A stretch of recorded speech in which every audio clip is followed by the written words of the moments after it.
3/4 of American adults drink coffee, about half of which on a daily basis. That comes out to 1 million tons of coffee every year. Population studies have found that coffee drinkers tend to have lower risk of Parkinson's, less prostate cancer, especially the women, less liver cancer, less diabetes, liver cirrhosis, depression among women, and a reduction in mortality overall, such that coffee drinkers tend to live longer than non-coffee drinkers, with mortality bottoming out at about 4 cups a day. But these are all just associations. You don't know if it's cause and effect until you put it to the test. For example, coffee really does seem to protect the liver. Take people with chronic hepatitis and have them drink coffee or not for a month, then switch them back, and the coffee really did seem to help. Similarly, randomize Parkinson's patients to get 2 cups of coffee worth of caffeine and get a significant improvement in movement symptoms within 3 weeks. Runners randomized to drink coffee shaved about 6 seconds off their mile. Weightlifters randomized to coffee can squat more weight, about 600 pounds more worth of reps. And not just athletic performance. A cup of coffee's worth of caffeine can significantly improve IELT, which stands for intravaginal ejaculation latency time, from 2 minutes all the way up to 5. Unfortunately, those effectively randomized at birth to genetically just have higher predilection to drink coffee do not appear to be protected from diabetes, or depression, or Alzheimer's, or obesity, or metabolic syndrome, so it seems the protective associations may just be due to confounding factors, like maybe those who drink coffee just happen to exercise more or something. And the same with prostate cancer. No apparent cause and effect relationship, and even the mortality benefit seemed to disappear. Even if a study did show coffee drinking could extend lifespan by reducing inflammation or improving lung function or insulin sensitivity, that would mean on average.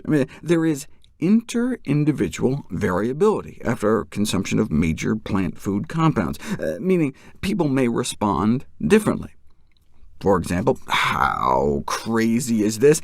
In some rare individuals, heavy use of caffeine apparently provokes sleepiness. That's an extreme example. Most of the time, it's just that some individuals may benefit more than others from the health effects of different foods. For example, because of differences in gut bacteria, only a minority of Westerners may derive extra benefit from soy, as I've described before. The most common difference in caffeine effects is that, while most people metabolize caffeine rapidly, certain gene variants in liver detox enzymes make some people slow metabolizers. Might that make a difference? Well, habitual coffee consumption of at least 3 cups a day has been associated with uncontrolled blood pressure among older individuals diagnosed with hypertension, suggesting that moderating coffee intake may be a good idea for some people. But even if it was cause and effect, that would be on average. What would happen if you split people up by how fast they metabolize caffeine? Compared to coffee abstainers, those who have impaired caffeine metabolism genes have an elevated risk of becoming hypertensive at 1 to 3 cups a day, and especially at 4 or more. OK, but check this out. For the rapid metabolizers, not only was there no excess risk at 1 to 3 cups, heavy coffee drinkers were protected, meaning apparently the more coffee they drank, the lower their risk. How do we explain that? Well, coffee is a complex blend of a vast number of different compounds. There are protective polyphenol antioxidants that are beneficial. Coffee beans are, after all, beans, well, actually seeds, but seeds are really healthy too.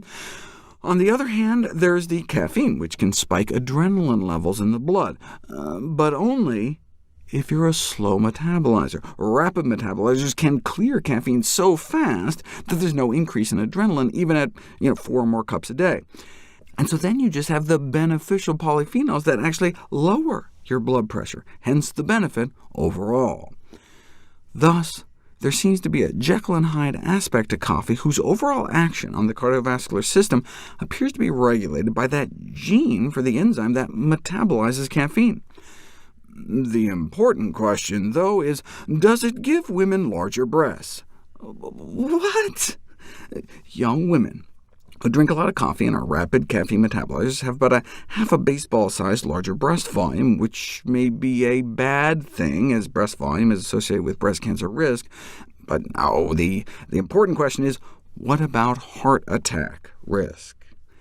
In slow metabolizers, daily coffee consumption appeared to double the odds of a heart attack, or even quadruple the odds at 4 cups a day, whereas in the rapid caffeine metabolizers, daily coffee consumption was protective, cutting the odds of a heart attack by more than half, or at least until you get up to 4 more cups a day.